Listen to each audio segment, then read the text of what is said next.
My name is Ongeri Eric Okumu. Welcome to another video of the Beware series. And we're going to talk about Absalom. And the thing I want you to think about is, this is just part one. There's a lot to say about Absalom.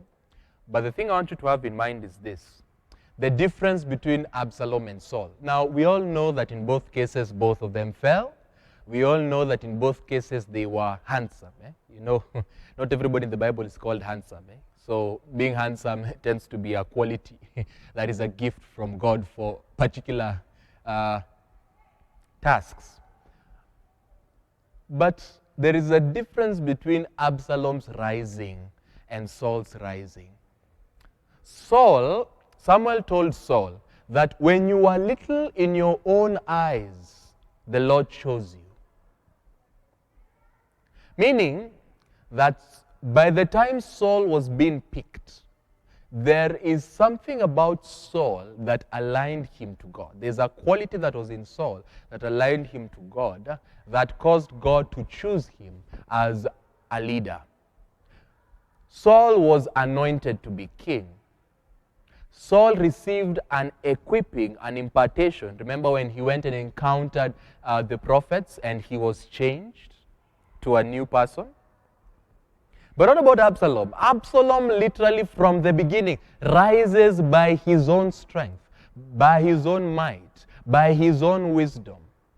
Absalom does not rise by the wisdom of God. It doesn't happen. Even his own foundation is questionable. That is Absalom for you. So unlike Saul, Absalom does not rise by the favor of God.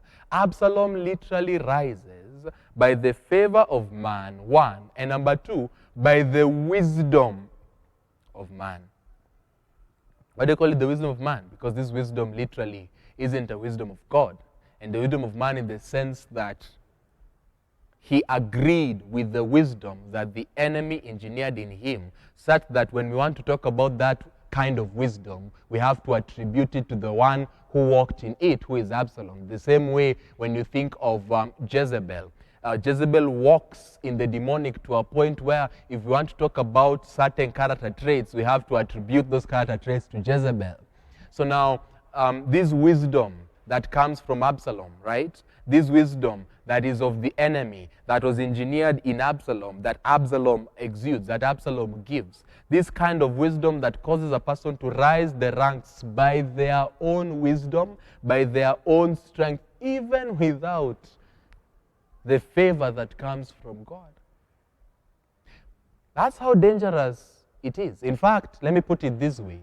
There are people who have ascended the ranks of being preachers, not because they've been favored by God, but because they've been favored by the Instagram and YouTube algorithm.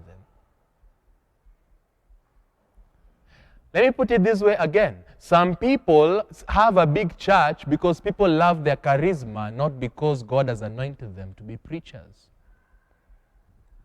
Again, let me put it this way.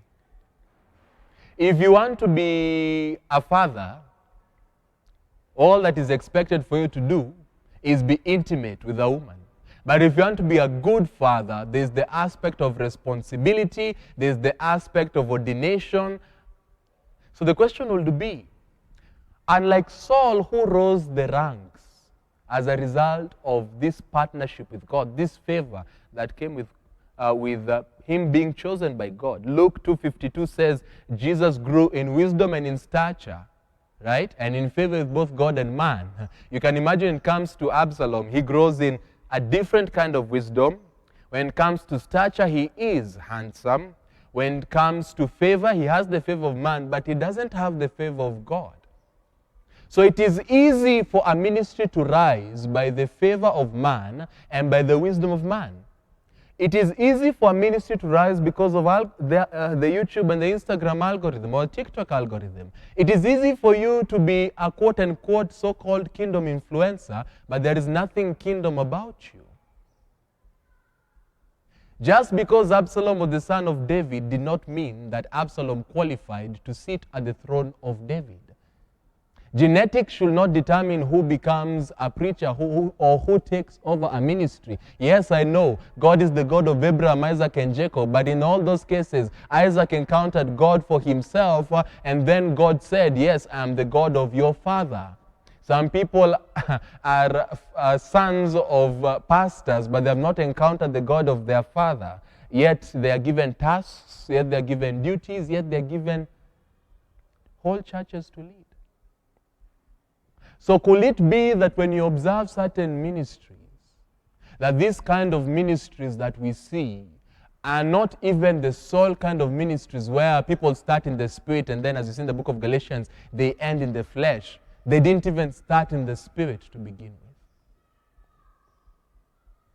And that will end our first session when it comes to discerning the spirit of Absalom.